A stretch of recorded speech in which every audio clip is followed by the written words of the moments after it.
Selamat pagi, siang, sore, atau malam, Bu Isti, Bu Maya, dan teman-teman sekalian.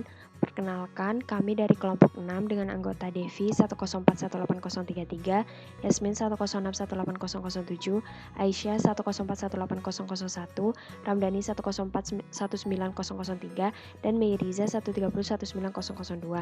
Pada kesempatan kali ini, kelompok kami akan membahas tentang salah satu foodborne disease, yaitu yersiniosis. Berikut adalah outline dari presentasi kelompok kami. Yang pertama adalah origin dan history, kedua causative agent, ketiga mode of action, keempat assessment of prevalence, risk, and exposure, kelima principle of prevention, dan yang keenam adalah conclusions. Yang pertama adalah origin dan history. Sebelum masuk ke origin dan history, perlu kita ketahui bahwa yersiniosis adalah penyakit yang disebabkan oleh infeksi bakteri Yersinia enterocolitica. Infeksi ini biasanya terjadi akibat konsumsi dari beberapa produk makanan, salah satunya adalah babi. Sejarah dari penyakit ini diawali ketika pada tahun 1934, dua peneliti dari Amerika Serikat yaitu McIver dan Pick berhasil melakukan isolasi suatu bakteri dari 5 sampel pasien yang terdiri dari 2 sampel pasien petani lokal dan 3 sampel pasien dengan penyakit enterik. Hasil penelitian ini kemudian dilanjutkan pada tahun 1939 oleh dua peneliti dari New York, yaitu Schleifstein dan Coleman. Keduanya melakukan karakterisasi isolat mikroba yang hasilnya menjadi dasar untuk para peneliti melakukan pengembangan pengobatan untuk mengatasi outbreak yang pertama kali terjadi di Amerika Serikat akibat konsumsi susu pada tahun 1976. Berikut adalah tabel mengenai beberapa outbreak yersiniosis yang pernah terjadi di Amerika Serikat. Outbreak ini terjadi akibat masyarakat yang melakukan konsumsi beberapa produk makanan seperti susu dan daging babi mentah. Baik, berikutnya kita akan membahas causative agent dari penyakit ini. Causative agent dari penyakit ini adalah Yersinia enterocolitica, yang merupakan bakteri berbentuk basil yang dikelompokkan ke dalam bakteri gram negatif. Infeksi dari bakteri ini dapat bermanifestasi sebagai diare akut hingga dapat menyebabkan sepsis pada pasien pengidapnya. Yersinia enterocolitica telah berkembang menjadi kumpulan organisme yang tampaknya heterogen, yang mencakup 6 biotipe yang dibedakan oleh uji fisiokimia dan biokimia. Biotipe tersebut diantaranya 1A, 1B, 2, 3, 4, dan 5. Selain itu, ditemukan juga lebih dari 50 serotipe yang dibedakan oleh variasi antigenik pada lipopolisakarida di dinding sel.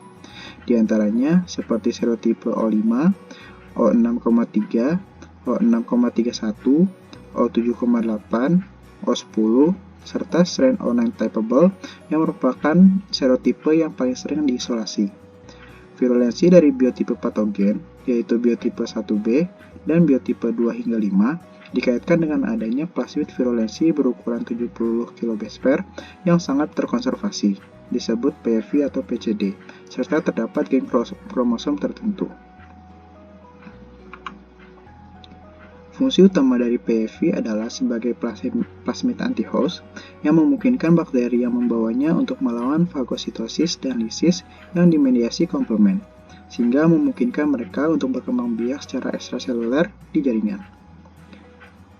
Plasmid PFV yang mengkode faktor virulensi termasuk Yersinia adesin A atau YADA, serta sedang mengkodekan sistem sekresi YSC-YOP tipe 3 atau TTSS, serta terdapat gen virulensi yang dibawa secara kromosomal. Selain PFV itu sendiri, galur Yersinia enterocolitica yang mengandung PFV membutuhkan sejumlah gen bawaan kromosom yang untuk mengekspresikan virulensi penuh. Gen tersebut diantaranya gen INV yang mengkodekan invasin atau protein membran luar yang diperlukan untuk translokasi bakteri yang efisien dalam melintasi epitel usus. Terdapat gen AIL yang mengkode protein membran luar lainnya yang berkontribusi pada adesin, invasi, dan resistensi bakteri terhadap lisis yang dimediasi. Terdapat gen YST yang mengkodekan enterotoksin stabil panas yang dapat berkontribusi pada patogenesis diare dan terkait dengan yersiniosis akut. Dan terakhir terdapat gen MYF yang mengkodekan antigen fibrial dan adesin. Selain itu, galur biotipe 1b yang merupakan virulen bagi manusia dan hewan membawa High Pathogenicity Island atau HPI yang memfasilitasi penyerapan dan pemanfaatan zat besi oleh sel bakteri tersebut, dan karenanya dapat mendorong pertumbuhan dalam kondisi yang membatasi zat besi.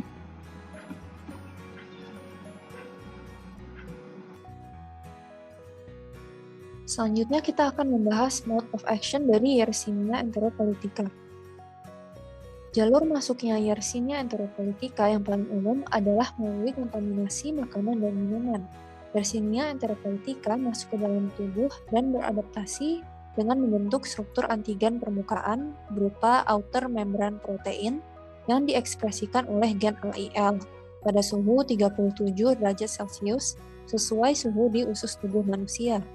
Selain itu, ia juga dapat survive di pH lambung yang sangat asam dengan menetralkan asam, yaitu dengan memproduksi urease. Bakteri Yersinia ini mengkolonisasi saluran pencernaan, khususnya di bagian ujung distal usus kecil atau terminal ileum dan juga proximal ileum. Bakteri menempel pada usus melalui sel epitel, kemudian melintasi intestinal lumen dan menembus mucus barrier yang menutupi sel epitel mukosa, lalu melekat pada sel usus.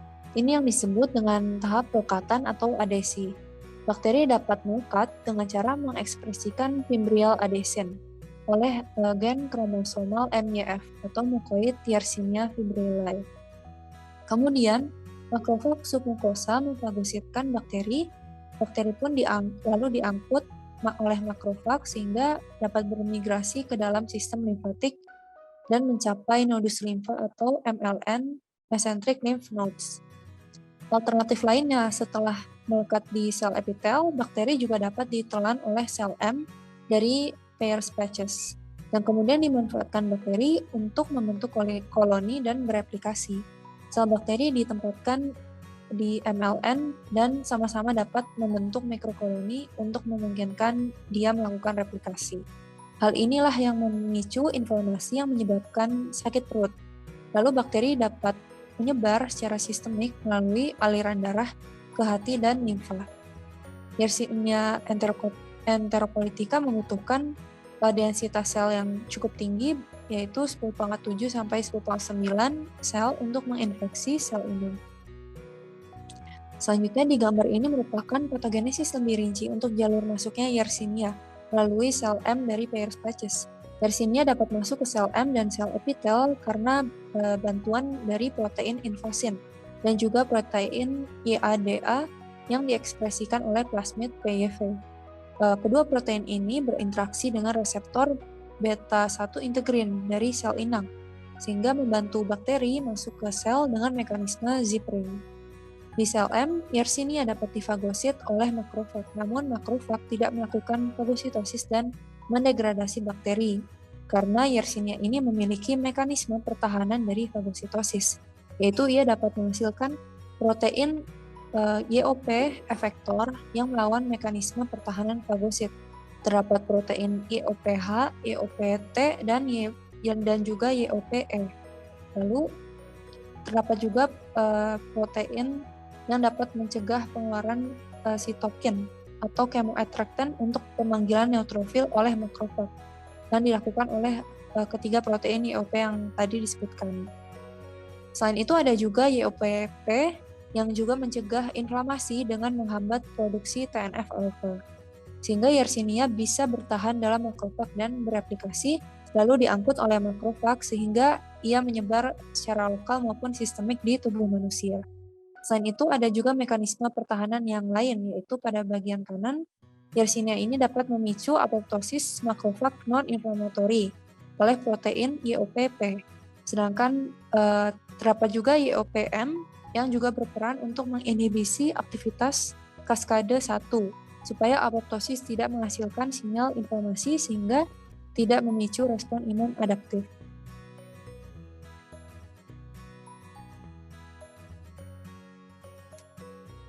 Selanjutnya, assessment of prevalence, risk, and exposure dari Yersinia enterocolitica. Food-producing animals, terutama babi, merupakan reservoir utama dari Yersinia enterocolitica. Transmisi Yersinia enterocolitica biasanya melalui foodborne transmission. Kebanyakan kasus orang yang terkena yersiniosis terjadi akibat mengonsumsi makanan yang terkontaminasi. Contohnya adalah daging babi mentah atau setengah matang. Dapat juga terpapar dari saat seseorang sedang mengolah babi yang terkontaminasi Yersinia enterocolitica, seperti jeroan babi. Maka orang tersebut dapat terinfeksi secara langsung. Selain itu, mengonsumsi dairy product yang terkontaminasi Yersinia enterocolitica juga dapat menjadi salah satu penyebab seseorang terkena yersiniosis. Transmisi human to human mungkin terjadi, namun kejadian ini sangatlah langka. Contohnya adalah ketika pengasuh bayi terinfeksi akibat tidak mencuci tangan dengan baik setelah mengganti popok anak yang terkena yersiniosis. Adapun gejala klinis yang timbul saat seseorang terinfeksi Yersinia enterocolitica, yaitu diare, sakit perut, demam, hingga muntah-muntah. Berikut merupakan salah satu penelitian yang pernah dilakukan pada tahun 1990 mengenai kasus yersiniosis di New Zealand. Penelitian dilakukan dengan melakukan uji terhadap 200 babi selama periode 12 bulan dengan pemeriksaan pada tonsils babi. Yersinia biasa ditemukan di saluran pencernaan seperti rongga mulut, terutama amandel atau tonsils, kelenjar getah bening submaxillary, dan usus, serta kotoran babi. Selama periode tersebut, ditemukan 57 di antara 200 babi uji tersebut positif terinfeksi Yersinia enterocolitica atau sekitar 28,5%. Dilakukan juga uji pada 70 daging babi yang dijual di supermarket New Zealand. Hasil menunjukkan 26 di antara 70 daging babi uji tersebut positif terkontaminasi Yersinia enterocolitica atau sekitar 27,1%.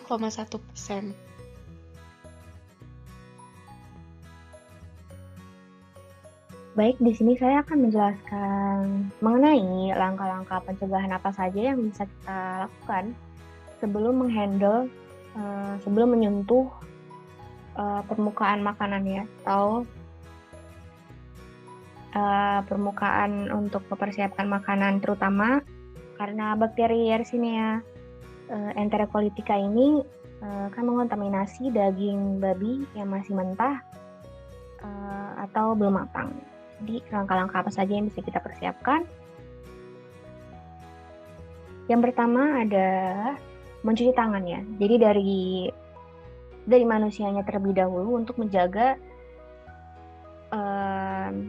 tangan atau area-area yang mungkin menyentuh daging tersebut gitu, atau untuk mempersiapkan sebelum dimasak dan lain sebagainya. Jadi pertama kita diharuskan untuk mencuci tangan agar bakteri-bakteri yang sebelumnya ada pada permukaan tangan sudah hilang. Jadi tidak mengontaminasi daging yang akan kita sentuh.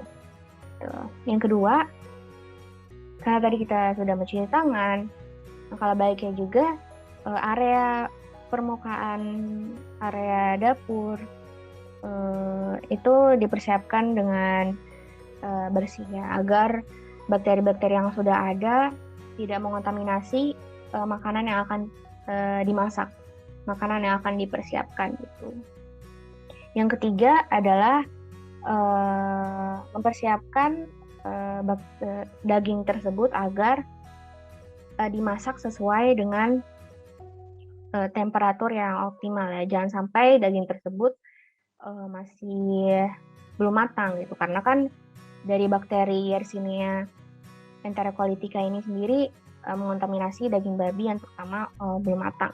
Jadi dipersiapkan dengan baik dan juga ditempatkan pada tempat yang sudah bersih, yang sudah dibersihkan, sehingga bakteri lain tidak mengontaminasinya daging tersebut yang sudah disimpan, terutama mungkin disimpan di refrigerator dan sebagainya, dan juga disimpan dengan baik, jangan sampai daging yang belum dimasak ini dapat mengontaminasi makanan-makanan lain. Jadi ditempatkan dengan baik dan ditutup rapat. Itu. Nah, tadi karena sudah dijelaskan juga, yang pertama terkait sejarah ya adanya yersiniosis ini, penyakit yersiniosis yang disebabkan oleh bakteri Yersinia enterocolitica. Jadi bagaimana bakteri ini ditemukan, lalu muncullah outbreak gitu, penyakit yersiniosis, terutama di Amerika Serikat dan tadi sudah ada di New Zealand juga. Yang kedua, membahas tentang bakteri ini sendiri ya, yaitu Yersinia enterocolitica. Jadi bakteri tersebut yang menyebabkan penyakit yersiniosis gitu. Dan efeknya terhadap manusia itu seperti diare gitu. Jadi dibahas mengenai adaptasi bakteri tersebut di lingkungan. Yang kedua tentang tingkah laku bakteri tersebut seperti apa. Lalu dibahas juga mengenai mode of action. Jadi bagaimana bakteri tersebut dari daging yang mentah atau daging yang belum matang ini masuk ke dalam tubuh manusia, dan efek-efek apa saja yang dapat ditimbulkan dari bakteri Yersinia enterocolitica ini.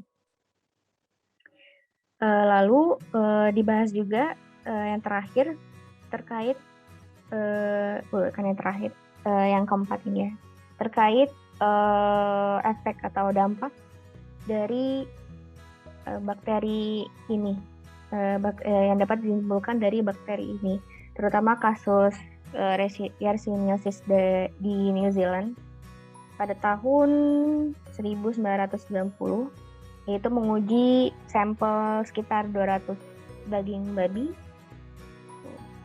dan ditemukanlah sebagian besar terkontaminasi oleh bakteri Yersinia enterocolitica ini. Kemudian bagaimana manusia dapat terpapar setelah mengonsumsi, terkena dampak yang tadi ya, yang sudah tadi disebutkan, diare misalkan, setelah memakan daging babi yang tidak diolah dengan baik. Karena di dalamnya sudah terkontaminasi oleh Yersinia enterocolitica ini. Dan juga dari manusia sendiri, dari subjeknya tidak melindungi diri dengan baik.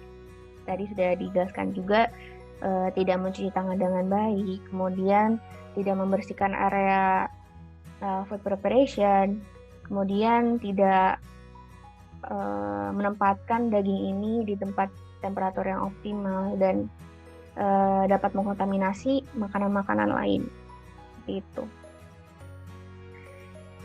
Dan juga tadi ada konklusinya mengenai bakteri Yersinia enterocolitica dan dampak-dampaknya dan menyebabkan penyakit yersiniosis.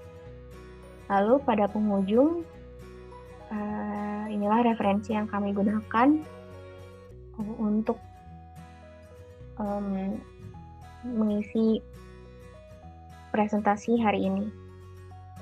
Sekian dari presentasi kelompok 6. Semoga materi yang kami sampaikan dapat berguna dan bermanfaat untuk masyarakat. Terima kasih.